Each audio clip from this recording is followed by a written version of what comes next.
امام ترمذی روایت کرتے ہیں، 1819 حدیث نمبر ہے، کتاب الاطعمہ جلد دوم میں امام ترمذی نے روایت کیا۔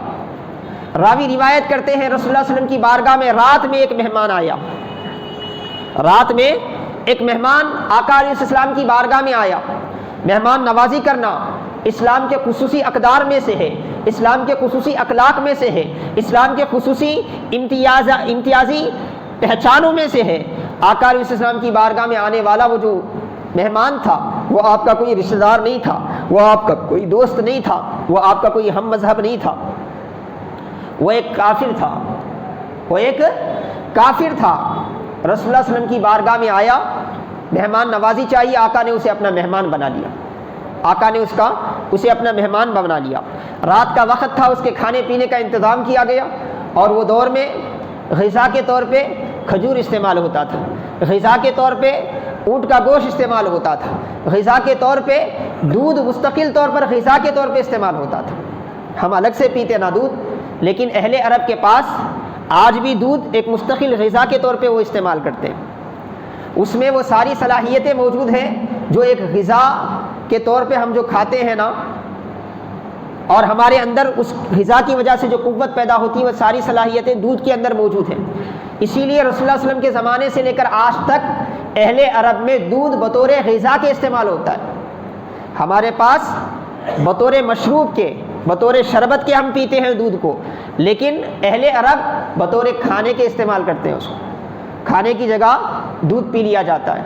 تو اب اس مہمان کی مہمان نوازی رسول اللہ صلی اللہ علیہ وسلم نے عرب کے طریقے پر بکری کے دودھ سے کیا۔ آپ نے اس کے لیے آپ نے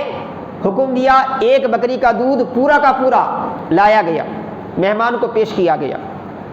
اس نے سارا کا سارا دودھ پی لیا، ایک بکری کا مکمل دودھ اکیلا پی لیا، اور آقا نے کیا ہے پھر دوسری بکری کا دودھ منگایا، دوسری بکری کا دودھ بھی اس نے پی لیا، پھر تیسری بکری کا دودھ منگایا، تیسری بکری کا دودھ بھی اس نے پی لیا۔ اس طرح 7 بکریوں کا دودھ آقا علیہ السلام نے منگایا، 7 بکریوں کا دودھ وہ پی لیا۔ رسول اللہ صلی اللہ علیہ وسلم کے مزاج میں، رویے میں ذرا بھی فرق نہیں آیا، حالانکہ وہ آقا علیہ السلام کا ہم مذہب نہیں تھا، وہ کافر تھا، وہ اسلام کو نہیں مانتا تھا، وہ رسول اللہ کو رسول اللہ نہیں مانتا تھا، اللہ کی وحدانیت کا ماننے والا نہیں تھا، مگر مہمان تھا۔ اور اسلامی اخلاق ہی کہتے ہیں کہ مہمان کی صحیح مہمان نوازی کی جائے، اسی لیے آقا علیہ السلام نے برداشت کیا، تحمل سے اس مہمان کی مہمان نوازی کی۔ آپ نے پورا تکلف برتا، 7 بکریوں کا دودھ اس کو پلایا گیا، وہ پیتا رہا 7 بکریوں کے دودھ پینے کے بعد اسے سیرابی محسوس ہوئی، پھر اس کے آرام کا انتظام کیا گیا، رات گزر گئی۔ جب صبح ہوئی تو حاضرین محترم عزیزان گرامی، وہ مہمان باہر گیا، پھر واپس آیا اور اللہ کے وسلم کی بارگاہ میں آ کر اپنے مسلمان ہونے کا اعلان کیا، کلمہ شہادت پڑھ کر وہ اسلام میں داخل ہو گیا۔ کیا کیا اللہ کے رسول صلی اللہ علیہ وسلم نے؟ نہ اسے کوئی معجزہ دکھایا، آپ نے کوئی معجزہ نہیں دکھایا اس کو،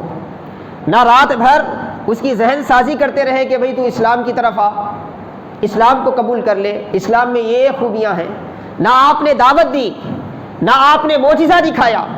صرف ایک رات آپ نے اس کی ایسی مہمان نوازی کی کہ شاید عرب میں کوئی اس کی ویسی مہمان نوازی نہیں کر سکتا۔ اس اخلاق سے آپ نے اس کے ساتھ وہ اخلاق کا رویہ اختیار کیا، وہ عالی اخلاق آپ نے اس کے سامنے پیش کیا کہ 7 بکریوں کا دودھ لایا جاتا رہا، آپ کے مزاج میں ذرہ برابر بھی غصہ نہیں، ذرہ برابر بھی کیا ہے اس مہمان کو لے کر تکلیف کو محسوس کرنے کا احساس آپ نے نہیں دلایا۔ حاضرین محترم عزیزان گرامی، یہی اخلاق تھے، آقا کا یہی کردار تھا۔ ایک رات آقا نے اپنا اخلاق والا، خلق عظیم والا رویہ کیا اس کے سامنے پیش کیا، برسوں اس کے دل پر جو کفر کا میل چڑھا ہوا تھا آقا کے اخلاق کے اس نور کی برکت سے صاف ہو گیا۔ صبح بغیر کسی کے کہے اس نے اعلان کیا کہ لوگوں دین حق وہی ہے جو محمد لے کر آئے ہیں، محمد عربی لے کر آئے ہیں۔ وہ اپنے زبان حال سے اپنے احوال سے اعلان کر رہا تھا، لوگوں جس کی اخلاق اتنے عالی ہو، جس کی اخلاق اتنے بلند ہو، وہ رسول نہیں ہو تو اور کیا ہو سکتا ہے؟ اس کا اسلام سچا نہ ہو تو اور کیا ہو سکتا ہے؟ اس کا دین صحیح نہ ہو تو اور کیا ہو سکتا ہے؟ لو میں گواہی دیتا ہوں کہ اللہ کے سوا کوئی معبود نہیں ہے، محمد صلی اللہ علیہ وسلم اللہ کے سچے رسول ہیں اور ان کا لایا ہوا دین اللہ کا دین ہے۔